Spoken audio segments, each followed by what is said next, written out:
કરો છો? હાથીની 2 સૂંઢ. બોલે હા. એક સૂંઢથી એ પોતાનું પાણી પીએ અને બીજી સૂંઢથી એ બીજા ચકલીઓનું પાણી પીએ. વસ્તુ લખી લીધી. અચ્છા અર્જુન, તે શું જોયું? અર્જુન કહે, શું હતા, હું ચાલતો ચાલતો જતો હતો અને મેં જોયું કે આકાશમાં એક પક્ષી ઉડતું હતું. એ પક્ષીની એક પાંખમાંથી વેદના મંત્રો નીકળે, બીજી પાંખમાંથી પુરાણોના શ્લોક નીકળે, પણ એની ચાંચમાં લોહી લાગેલું હતું. મને લાગ્યું એક પાંખમાંથી વેદના મંત્રો, બીજી પાંખમાંથી પુરાણોના શ્લોક અને મુખમાં લોહી લાગેલું, રક્ત લાગેલું છે. વિચિત્ર લાગ્યું. એ પણ એને લખી લીધું. ભીમને પૂછ્યું, તે શું જોયું? ભીમ કે મેં જોયું કે એક જગ્યાએ એક ગાય ઊભી છે, એની બાજુમાં વાછરડું છે. હવે ગાય એના વાછરડાને એટલું ચાટે છે કે વાછરડું લોહી લુહાણ થઈ નીચે પડી ગયું છે, છતાં એને ચાટવાનું બંધ કરતી નથી અને એટલું ચાટે છે કે વાછરડું ઊભું થઈ શકતું નથી. બહુ વિચિત્ર લાગ્યું. આ વસ્તુ લખી લીધી. નકુલ ક્યાંક જતા હતા, એને જોયું કે એક જગ્યાએ 7 કુવા છે. એક જ જગ્યાએ 7 કુવા, એમાંથી 6 કુવાની અંદર પાણી બરાબર છલોછલ ભરેલું છે, પણ બિલકુલ બાજુમાં 7મો કુવો છે, એમાં એક ટીપું પણ પાણી નહીં. વિચાર, એક જગ્યાએ પાણીનું લેવલ સરખું હોવું જોઈએ, 6 જગ્યાએ તો પાણી છલોછલ છે, પણ 7મા કુવામાં એક ટીપું પાણી નહીં. વિચિત્ર લાગે. લખી લીધું. સહદેવ જતો હતો, એને જોયું કે પહાડ ઉપરથી એક મોટી પથ્થરની શિલા ગબડતી આવે અને શિલાનો એટલો મોટો વેગ, એટલો પ્રબળ વેગ, એની આગળ જેટલા ઘર આવ્યા એ પણ તૂટી ગયા, જેટલા પર્વતો આવ્યા એ પણ ભૂક્કા બોલાઈ ગયા, જેટલા મકાનો મહેલો આવે બધા તૂટી ગયા, પણ શિલા કોઈનાથી રોકાતી નથી. પણ નાનકડા ઘાસના તણખાની આગળ આવીને એ પથ્થરની શિલા રોકાઈ ગઈ. આશ્ચર્યયુગના રાજનેતા પોતાનું પાણી પણ પીશે અને બીજાનું પણ. અર્જુનને પૂછ્યું, તે શું જોયું? અર્જુન કે મેં જોયું કે એક પક્ષી આકાશમાં ઉડતો હતો, એના એક પાંખમાંથી વેદના મંત્રો, બીજા પાંખમાંથી પુરાણોના શ્લોક અને એના મુખમાં લોહી લાગેલું છે. બોલે આ શું છે? કે આ છે કલિયુગના બધા મોટા મોટા ભણેલા ગણેલા લોકો, જેની પાસે જ્ઞાન તો બહુ હશે, આવડત તો બહુ હશે, પણ એ પોતાનો જ્ઞાનનો ઉપયોગ ગરીબોના લોહી ચૂસવામાં કરશે. ભીમને પૂછ્યું, તે શું જોયું? ભીમ કે મેં જોયું ચાલતો જતો હતો અને ગાય ઊભી છે, એના વાછરડાને એટલું ચાટી રહી છે કે વાછરડો ઊભો થઈ શકતો નથી, વારે વારે પડી જાય છે. આ શું છે? તો કહે, આ છે કલિયુગના માતા પિતા. બોલે એના બાળકોને એટલી સિક્યોરિટી આપશે, એટલી સેફટી આપશે કે બાળકો ક્યારેય પણ પોતાના પગ ઉપર ઊભા નહીં થઈ શકે. બોલે આપણે શાના માટે કરવા છે? બોલે અમારા માટે થોડી વાર બાળકો માટે કરીએ. અને એટલી સેફટી આપવાનો પ્રયત્ન કરશે, એટલી સેફટી આપવાનો કે ક્યારેય પગમાં ઊભા નહીં રહી શકે. આ કલિયુગના માતા પિતા હશે. પછી પૂછ્યું નકુલને, તે શું જોયું? બોલે એ જોયું, ચાલતો જતો હતો, એક જગ્યાએ 7 કુવા, અને 7 કુવામાંથી 6 કુવામાં પાણી બરાબર છલોછલ ભરેલું, અને 7મા કુવાની અંદર એક ટીપું પાણી નહીં. બોલે આ શું છે? બોલે આ હશે કલિયુગની સમાજ વ્યવસ્થા. જેની પાસે હશે એની પાસે ખૂબ હશે, અને જેની પાસે નહીં હોય એની પાસે એક ટાઈમનો ખાવાનો રોટલો પણ નહીં હોય. એક તરફ મોટા મોટા હાઈ રાઇઝ બિલ્ડિંગ હશે અને બાજુમાં જ ક્યાંક ઝૂંપડપટ્ટી પણ હશે. આ કલિયુગની સમાજ વ્યવસ્થા હશે. સહદેવને પૂછ્યું, તમે શું જોયું? કે ચાલતો જતો જોયું એક મોટી પથ્થરની શિલા પહાડ ઉપરથી ગબડતી આવે અને એટલો એનો વેગ, એટલો એનો પ્રવાહ કે એની આગળ મોટા મોટા ઘર તૂટ્યા, મોટા મોટા મકાન તૂટ્યા, મોટા મોટા મહેલો તૂટ્યા, પણ એ શિલા કોઈનાથી રોકાઈ નહીં. પણ એક નાનકડા ઘાસના તણખલાની આગળ આવીને શિલા રોકાઈ ગઈ. સમજમાં ના આવ્યું, કોઈનાથી ન રોકાય, ઘાસના તણખલાથી રોકાઈ ગઈ. તરકાએ જાણે છે આ શું હતું? બોલે શું છે? બોલે આ શિલા બીજું કાંઈ નહીં, આ કલિયુગનો પ્રવાહ છે. અને કલિયુગનો પ્રવાહ એટલો બધો પ્રબળ છે કે કોઈનાથી રોકાઈ શકે નહીં. મોટા મોટા ઘર ભાંગ્યા, મોટા મોટા રાજાના મહેલો ગયા, મોટા મોટા પરિવારો ગયા, પણ નાનકડા ઘાસના તણખલાની આગળ આવીને શિલા રોકાઈ. એ ઘાસનું તણખલું બીજું કાંઈ નહીં, એ કૃષ્ણનું નામ છે. અને ભલે નાનું છે, ભલે નાનું તણખલું છે, પણ એની અંદર એ સામર્થ્ય છે કે કલીના પ્રવાહને રોકી શકે, એ કલિયુગના વેગને રોકી શકે. કારણ કે આપણા કૃષ્ણના નામની અંદર એ સામર્થ્ય છે, એ કૃષ્ણના નામની અંદર એ પ્રભાવ છે કે કૃષ્ણનું જે નામ લે, કૃષ્ણનું જે ગુણગાન કરે. અને ગોપીઓ તો અહીંયા સુધી કહે છે કે આપણે તો પ્રભુના દર્શન કરવા આવીને વિચલિત થઈએ, પણ ગોપીઓ તો કહે કે આ કૃષ્ણનું નામ એવું છે કે કોઈ ગોપીના મુખથી એને કૃષ્ણનું નામ સાંભળી લીધું તો પણ એ ગોપીની કેવી દશા થઈ. આપણા અષ્ટાવના ભગવતીઓ પણ કહે છે ને કે કૃષ્ણ નામ જપતે શ્રવણ સુન્યોરી આલી, ભૂલીરી ભવન હો તો બાવરી ભાઈ. આ કૃષ્ણનું નામ કેવું છે? આપણે નામ લઈએ, દર્શન કરવા આવીએ તો અલગ છે, એને તો જીવનમાં એકવાર કોઈના મુખથી કૃષ્ણ સાંભળ્યું અને એવી દશા થઈ ગઈ, સમાધિ લાગી ગઈ, આંખો પ્રેમથી ભરાઈ આવી, અશ્રુ છલકાઈ ગયા. અને વર્ણન કરતા ભગવદીઓ કહે, કૃષ્ણ નામ જબ તે શ્રવણ સુનો રિયારી ભૂલી ભવન હો તો બાવરી ભરી. કૃષ્ણ નામ જબ તે શ્રવણ સુનો રિયારી ભૂલી ભવન હો તો બાવરી ભરી. કૃષ્ણ નામ શ્રવણ કર્યું અને એવી દશા થઈ જ્યાં કૃષ્ણ નામ શ્રવણ કર્યું અને કૃષ્ણ નામ સાંભળતાની સાથે એ કૃષ્ણ જેનું નામ છે એને ગોપીના મનને હરી લીધું. અને જેમ આ માનવ દેહ માનો એક ઘર હોય અને એમાં સૌથી કિંમતી વસ્તુ એટલે આપણું મન, અને જેમ ઘરની અંદરથી કોઈ કિંમતી વસ્તુ કોઈ ચોરીને જતું હોય અને ઘરના જેટલા મેમ્બર ઊભા હોય એ જુએ કે આ ચોરીને જાય છે તો બધા કામ મૂકીને એ ચોરની પાછળ ભાગે, એમ જ્યાં ગોપીએ કૃષ્ણ નામ શ્રવણ કર્યું અને કૃષ્ણના નામ લેવા માત્રથી એ કૃષ્ણએ એ ગોપીનું મન હરી લીધું. અને જ્યાં સૌથી કિંમતી વસ્તુ એવું મન આ શરીરમાંથી ચોરાયું તો જેટલી પણ ઇન્દ્રિયો હતી એ વિચાર કરે આ મનને ચોરીને કોણ જાય છે, ચોરને પકડો, એમ કહીને બધી ઇન્દ્રિયો પણ એ કૃષ્ણની પાછળ ભાગી. અને જ્યાં બધી ઇન્દ્રિયો કૃષ્ણમાં લાગી અને કેવી દશા ગોપીની થઈ ગઈ. ભર ભર આવને ચિતહું ન પરે ચેન. ભર ભર આવને ચિતહું ન પરે ચેન. તન કી દશા કછું ઓર ભઈ ભૂલી ભવન હો તો બાવરી ભરી. શું દશા એની થઈ? પહેલા તો કૃષ્ણ નામ સાંભળ્યું અને આ કૃષ્ણ જેનું નામ છે એનાથી પ્રેમ થઈ ગયો. બોલા કૃષ્ણ નામ કોનું છે એની સાથે મને પ્રેમ થઈ ગયો. અને ત્યાં જ ઠાકોરજી માનો વેણું વગાડી અને વેણું વગાડી અને વેણુના સ્વર જ્યારે કાનમાં પડ્યા અને લાગ્યું કે આટલી સુંદર મધુરી મુરલી જે વગાડે છે મને તો એનાથી પ્રેમ થઈ ગયો. અને જ્યાં ચાલતી ચાલતી ગોતતી ગોતતી આવી અને ઠાકોરજીને ઉભેલા જોયા અને ઠાકોરજીના સ્વરૂપના દર્શન કરી કહે મને તો આ આટલું સુંદર સ્વરૂપ જેવું છે એની સાથે પ્રેમ થઈ ગયો. પછી વિચાર કરવા લાગી કે આ મારું મન પણ કેવું છે, એક સાથે ત્રણ જગ્યાએ લાગી. બોલે કૃષ્ણ જેનું નામ છે એની સાથે પણ પ્રેમ થયો, જ્યારે સુંદર મુરલી વગાડે છે એની સાથે પણ પ્રેમ થયો, જેનું આવું સુંદર સ્વરૂપ છે એની સાથે પણ પ્રેમ થયો. ત્યારે ગોપી કહે કે અરે સખી આ કૃષ્ણ જેનું નામ છે એ જ મુરલી વગાડે છે અને તું એના જ દર્શન કરી રહી છે. અને જ્યાં એના દર્શન કર્યા નેત્ર ભરાઈ આવ્યા, દેહમાં રોમાંચ થયો અને એવી દશા થઈ ગઈ. જે ટેકને ધર્મ કિનેરી મેં બહુ વિધ અંગ અંગ ભયે હું તો શ્રવણમયી. અને એવી દશા થઈ ગઈ જ્યાં પ્રભુએ વેણુનાદ કર્યો અને એના દેહના જેટલા પણ રોમ છે માનો એક રોમ માનો કર્ણ બની ગયો, કાન બની ગયા. અને જેમાં બે કાનથી પણ જે પ્રભુની વેણુનાદનું શ્રવણ કરે અને એની એવી દશા થઈ જાય. અને આ ગોપીની તો એવી દશા થઈ ગઈ કે દેહમાં જેટલા રોમ હતા માનો રોમ કર્ણ બનીને અને પ્રભુની વેણુ સાંભળવા લાગ્યા.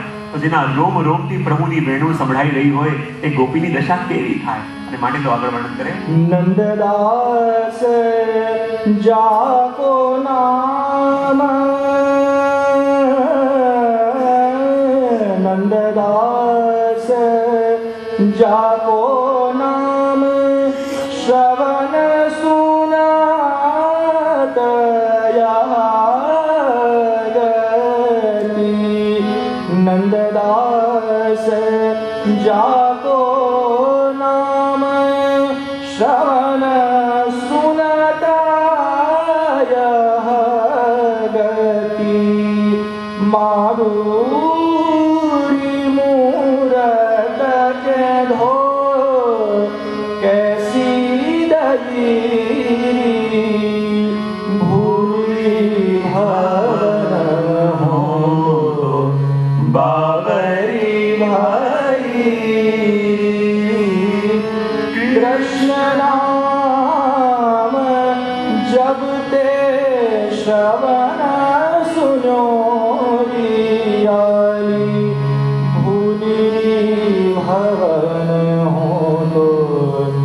बाबरी भाई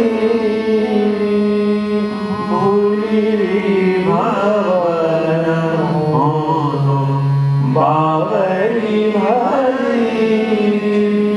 भूली भवन हो तो बाबरी भाई। संसार निरखता અને કૃષ્ણની સારતા શ્રી મહાપ્રભુજી આ ગ્રંથ દ્વારા સાબિત કરે છે। ત્યાં સર્વ માર્ગો નષ્ટ થયા, કલિકાળે પાખંડ ધર્મ વ્યાપ્ત થયો અને પાખંડ પણ કેવો ખલ ધર્મની અને કલિકાળનો સ્વભાવ પણ કેવો છે જેવો સ્વભાવ ખલ પુરુષનો હોય। જેમ કોઈ કપટી પુરુષ હોય, કોઈ ધોકેબાજ માણસ હોય અને એનો જેવો સ્વભાવ હોય એવો સ્વભાવ આ કલિકાળનો છે। પહેલા તો મળે, સારી સારી વાતો કરે, સારી સારી આપણી સાથે ચર્ચા પણ કરે અને જ્યારે આપણને વિશ્વાસ આવે ત્યારે આપણી સાથે છલ કરે। અને કલિકાલ પણ એવો છે જ્યાં આપણને લાગે ભગવત નામ દૃઢ થવા લાગ્યું, ભગવત સેવા સિદ્ધ થવા લાગી, આ માર્ગમાં આગળ વધવા લાગ્યા અને ત્યાં જ એવું કંઈક કરે કે આખો આપણો ભાવ ચાલ્યો જાય, આખી આપણી દૃઢતા નષ્ટ થઈ જાય। કારણ કલિકાલનો સ્વભાવ એવો છે, કારણ કે સર્વ માર્ગેષુ નષ્ટેષુ કલૌ ચ ખલ ધર્મિણી પાખંડ પ્રચુરે લોકે કૃષ્ણ એવ ગતિર્મમ। સર્વત્ર પાખંડ થયા। જો એક નદી હોય અને નદી બંને કાંઠેથી સુંદર વહેતી હોય તો આખા ગામ માટે, આખા સમાજ માટે એ જીવન આપનારી છે। લોક ત્યાં આવીને પાણી ભરે, લોક આવી ત્યાં આવીને સ્નાન કરે, લોક એમાંથી સિંચાઈ કરે, ખેતરમાં પાણી પણ નાખે। જો બંને કાંઠે નદી વહેતી હોય તો દરેકના માટે ઉપકારક છે, પણ એ જ નદી બંને કાંઠે વહેવાનું છોડી અને ગામમાં ઘૂસી જાય તો એ જ નદી દરેકના માટે વિનાશકારક થઈ જાય। જે સમુદ્રના તટ પર જઈને આપણે ઠંડી ઠંડી હવા ખાતા હોઈએ, ત્યાં પિકનિક મનાવતા હોઈએ અને એ સમુદ્ર જો સુનામીનું રૂપ લઈ લે તો આખા ગામ, આખા વસ્તીઓ, આખો સમાજ નષ્ટ કરી દે। તેમ ધર્મ પણ આ 6 અંગોની પાળની વચ્ચે સચવાયેલો વહેતો હોય તો એ માણસનો ઉપકારક થઈ જાય। પણ આ 6 અંગોમાંની કોઈ પણ એક પાળ તૂટી અને જેમ નદીનું પાણી મૂળ દિશામાં વહેવાનું છોડી અને ગામ તરફ દિશા બદલી લે અને જેમ નષ્ટ બધું થવા લાગે, બરાબર એવું જ આ કલિકાલની અંદર થઈ રહ્યું છે કે શ્રી મહાપ્રભુજી આપણને બતાવે। આ ધર્મના 6 અંગોની પાળ તૂટી અને એ જ ધર્મ કે જે આપણું રક્ષક છે, એ જ ધર્મ જે આપણા માટે વરદાન રૂપ છે, એ ધર્મ ગલત માર્ગે ગયું અને વાસ્તવમાં થાય છે પણ એવું ને, કલિકાલનો ધર્મ છે એટલે કરવાનું ઓછું અને બતાવવાનું વાહ। એટલું સુંદર આવડે છે બધું। ક્યાં છે ક્યાંક બેઠા હતા અને કોઈ વૈષ્ણવને બ્રહ્મ સંબંધ આપ્યું હશે, બાજુમાં બીજા એક વૈષ્ણવ બેઠા હતા, જ્યાં બ્રહ્મ સંબંધ લીધું એ વૈષ્ણવ પૂછ્યું કે હવે અમારે શું કરવું જોઈએ? અને હજી તો અમે લોકો બોલીએ એનાથી પહેલા તો બાજુમાં બેઠેલા ભાઈ ચાલુ થઈ ગયા, અરે બ્રહ્મ સંબંધ લીધું એટલે આપણું કર્તવ્ય ઠાકોરજીની સેવા કરવાનું અને સેવા ન કરી તો આ જીવન નકામું છે અને સેવા કર્યા વિના જીવનનું શું મોલ, શું કામનું જીવન? અને લગભગ 1.5 કલાક સુધી લેક્ચર આપ્યું। મને પણ લાગે બહુ જાણકાર લાગે છે, બહુ ભાવના લાગે છે। એ ગયા પછી મેં પૂછ્યું તમારે ત્યાં કયું સ્વરૂપ બિરાજે છે? હમણાં તો કઈ નથી, જ્યારે ભવિષ્યમાં ઠાકોરની કૃપા કરે તો ચિત્રજી પધરાવવાનો વિચાર છે। બિચારે 1.5 કલાકનું લેક્ચર આપ્યું અને પોતાને ત્યાં કઈ નહીં। જ્યારે આવો ધર્મ થવા લાગે ત્યારે એને પણ પાખંડ ધર્મ કહેવાય, બતાવવાનો ધર્મ કહેવાય। અને એ થઈ ગયું એટલા માટે શ્રી મહાપ્રભુજી કહે સર્વ માર્ગેષુ નષ્ટેષુ કલૌ ચ ખલ ધર્મને પાખંડ પ્રચુરે લોકે કૃષ્ણ એવ ગતિર્મમ। અને આ કલિકાલની અંદર ધર્મોની નિરર્થકતા બતાવી, પણ કલિકાલ એટલે શું? જો આપણા શાસ્ત્રો કહે કલિશયાનો ભવતિ સજાગ્રત દ્વાપરમ યુગમ કર્મપ્યપ્યુદતેતા વિચરસ્તુ કૃતમ યુગમ. આ બધા યુગો બદલાય તો યુગો ક્યાંથી આવતા હશે? યુગોને બોલાવવા પડે, એમને ઇન્વાઇટ કરવા પડે. આ યુગો કેવી રીતે આવે ને કેવી રીતે બદલાય? આપણા શાસ્ત્રો કહે કે માણસની જેવી જેવી મેન્ટાલિટી બદલાય એ પ્રમાણે યુગો આવે. કલિયુગ કોને કહેવાય? તો કહે કલિશયાનો ભવતિ, કે જે સમયમાં અને જે સમાજમાં માણસો પોતાની ડ્યુટીને ભૂલીને સૂતા રહે, પોતાના કર્તવ્યને ભૂલીને અજાણ રહે, પોતાને જે કરવું જોઈએ એ ન કરે, જ્યાં માણસ સૂતો હોય ત્યાં હંમેશા કલિયુગ કહેવાય. કલિશયાનો ભવતિ સજાગ્રત દ્વાપરમ યુગમ. અને જ્યારે માણસ જાગે, અરે હું શું કહી રહ્યો છું, મારે તો આ કરવું જોઈએ, અને કરવું જોઈએ એવો સંકલ્પ જ્યારે માણસના મનમાં જાગે ત્યારે માનવું હવે ત્યાં દ્વાપર યુગ આવ્યો છે. કલિશયાનો ભવતિ સજાગ્રત દ્વાપરમ યુગમ કર્મ પ્રતિદતેતા. અને વિચાર કરે કે ના, મારે આ કામ કરવું જોઈએ, હું આવી રીતે કરીશ, એ કરવાનો સંકલ્પ કરે, અને ત્યાં ત્રેતા, અને જ્યાં જે વિચાર્યું છે પોતાના કર્તવ્ય માટે એ માણસ એના ઉપર આચરણ કરે તો ત્યાં સમજી લો સતયુગનો પ્રારંભ થઈ ગયો. તો જ્યાં માણસની માનસિકતા બદલાય ત્યાં આ યુગનો પ્રભાવ બદલાય. ભલે આપણને લાગે બધે કલયુગ છે, પણ આજે એવા ઘણા બધા ઘર હોય એની અંદર સતયુગ પણ હશે, જ્યાં માણસ કર્તવ્ય પ્રમાણે સજાગ છે, જ્યાં પોતાના કર્તવ્યનું પાલન થઈ રહ્યું છે, કે જ્યાં કર્તવ્યને નિભાવી રહ્યા છે. ભલે આખી દુનિયામાં કલયુગ હોય પણ એના ઘરમાં સતયુગ છે. આ યુગોને લાવનારા બીજા કોઈ નહીં, આ યુગોને લાવનારા આપણે જ છીએ, અને આપણે જ આપણી માનસિકતાના દ્વારા એ યુગોને લાવતા હોઈએ. એટલે મહાપ્રભુજી કહે કે સર્વ માર્ગેષુ નષ્ટેષુ, જ્યાં બધા માર્ગો આ કલિકાલમાં નષ્ટ જેવા થઈ ગયા છે, દેખાઈ રહ્યા છે કે છે, પણ એની દશા પેલા બ્રિજ જેવી છે, જે દેખાય છે કે સામે પાર જવાય, પણ એટલો તૂટેલો ફૂટેલો થઈ ગયો છે કે સામે પાર જઈ શકાય એમ છે નહીં. કલૌચ ખલ ધર્મણી, આ પાખંડને કારણે, આ કલિકાલને કારણે દંભરૂપી ધર્મો વ્યાપ્ત થયા, અને એવા દંભરૂપી ધર્મો પ્રગટ થશે કે જ્યાં પ્રલોભનો આપવામાં આવશે કે તમે અહીંયા આવો તો તમને 3 કલાકમાં ઠાકોરજીના દર્શન થઈ જાય, 4 કલાકમાં પ્રભુનો અનુભવ થઈ જાય, અને આટલા દિવસમાં ઠાકોરજીના દર્શન કરાવી દઈએ, અને એવા બધા પ્રલોભનો જીવને આપવામાં આવશે. અને જ્યારે જીવ જાય પહેલા તો બહુ સારું લાગે, પણ પછી એને લાગે કે હું ક્યાં ફસાઈ ગયો. અને એવા બધા અલગ અલગ મતાંતરો આવવા લાગશે કે જેને આપણા શાસ્ત્રો સાથે, જેને આપણા ગ્રંથો સાથે, અને જેને આપણા વેદો સાથે કોઈ જ લેવા દેવા નથી. એવા મનઘ્રત અલગ અલગ માર્ગો ઉભા થશે. એવા શ્રી મહાપ્રભુજી કરી એવા માર્ગની અંદર શું કરવું, જ્યાં કોઈ પણ માર્ગમાં ચાલી શકાય એમ છે નહીં, કોઈનું પણ અનુસરણ કરાય એમ છે નહીં, તો કરવું શું? તો મહાપ્રભુજી કહે એક જ ઉપાય જીવની પાસે છે. બોલે શું? કૃષ્ણ એવ ગતિ મમ, કૃષ્ણ એવ ગતિ મમ, કૃષ્ણ એવ ગતિ મમ, કૃષ્ણ એવ ગતિ મમ, કૃષ્ણ એવ ગતિ મમ, કૃષ્ણ એવ ગતિ મમ, કૃષ્ણ એવ ગતિ મમ, કૃષ્ણ એવ ગતિ મમ. મહાપ્રભુજી કે જીવની પાસે એક જ ઉપાય છે, કૃષ્ણ એવ ગતિર્મમ. અને કૃષ્ણ એવ ગતિર્મમ એટલે કૃષ્ણ એવ ગતિ, કે આ જીવની ગતિ ક્યાંક છે તો કૃષ્ણ તરફ જ છે, અને કૃષ્ણ જ મારી ગતિ છે. એ વિચાર જ્યારે જીવ કરે, એ વિચાર જ્યારે એના મનમાં દૃઢ થાય, ત્યારે સાચા અર્થમાં આ કલિકાલની અંદર કે જ્યાં કાળ અનુકૂળ નથી, અને કાળ એટલા માટે પણ અનુકૂળ નથી. તમે જોજો, તમે ઘરમાં બેઠા બેઠા ટીવી જોતા હશો અને 4 કલાકની જગ્યાએ 5 કલાક પણ જોતા હશો, તમને કોઈ હેરાન કરવા વાળું નહીં હોય, કોઈ ડિસ્ટર્બ કરવા વાળું નહીં.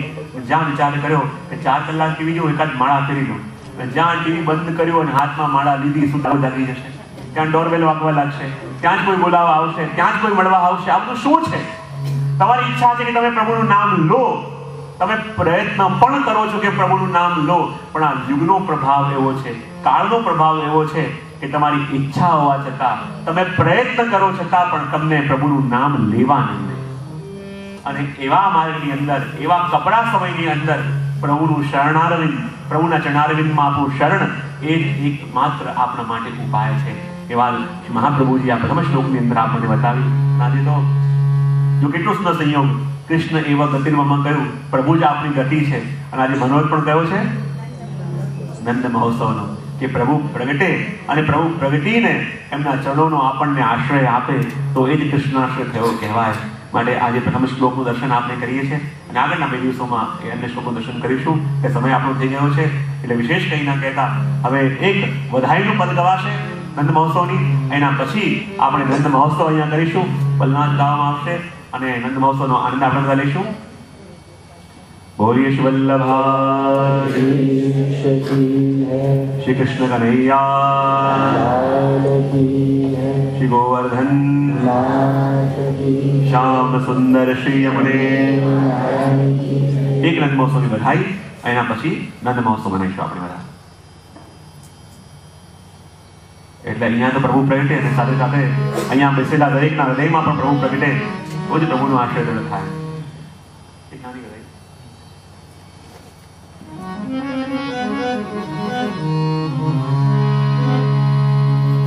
महोत्सव हो बड़ा कीजे नंद, महोत्सव हो बड़ा कीजे, महोत्सव हो बड़ा कीजे नंद, महोत्सव हो बड़ा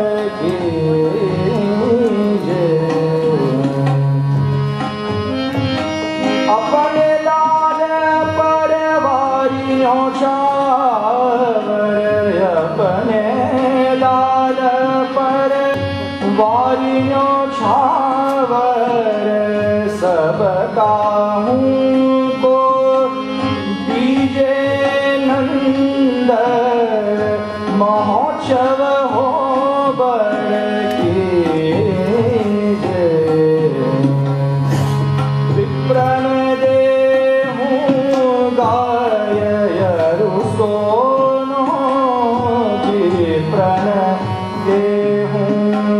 गायरु सोनो भाटन रूपो राम,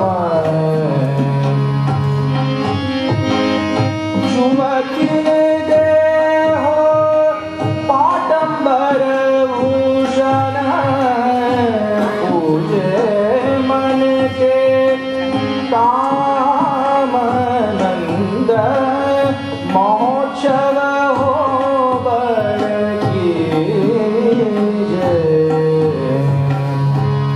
नाचो गावो करहूं बधाई, नाचो गावो करो बधाई, अजन जन्म हरि दीनो.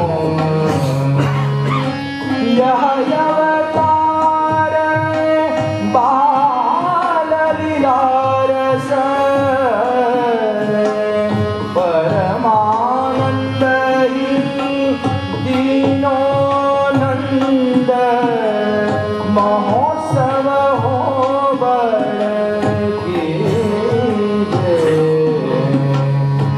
महोत्सव हो बड़ कीजे नंद, महोत्सव हो बड़, महोत्सव हो बड़, महोत्सव हो बड़ कीजे.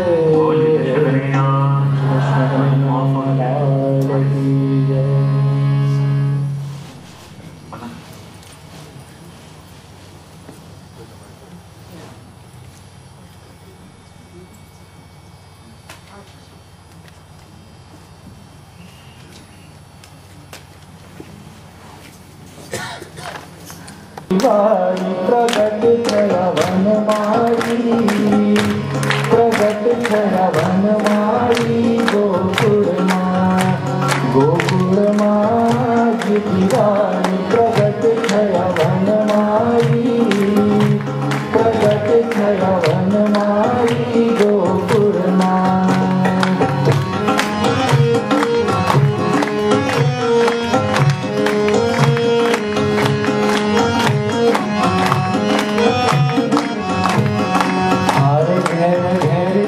ગોપીઓ આવે હરે ઘેર ઘેરથી ગોપીઓ આવે હરે મન ગમતા સાજ સજાવે હરે મન ગમતા સાજ સજાવે વાલાજીના ગુણ ગાવા વાલાજીના ગુણ ગાવા ગોકુળમાં વંદ ઘેરા વંદ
क्या तो अभी